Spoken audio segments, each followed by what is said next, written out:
తూర్పుగోదావరి జిల్లా పిఠాపురం జగ్గయ్య చెరువులో ఎస్సీబీ అధికారులు అక్రమ మద్యం పట్టుకున్నారు.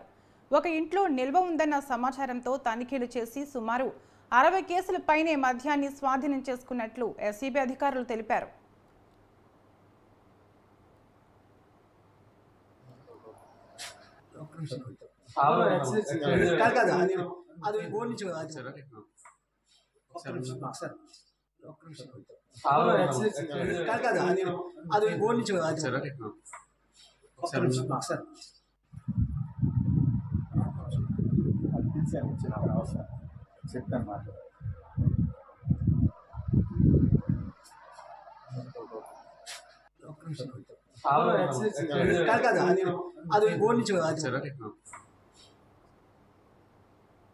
సీఎం అయిన వ్యక్తి మంచి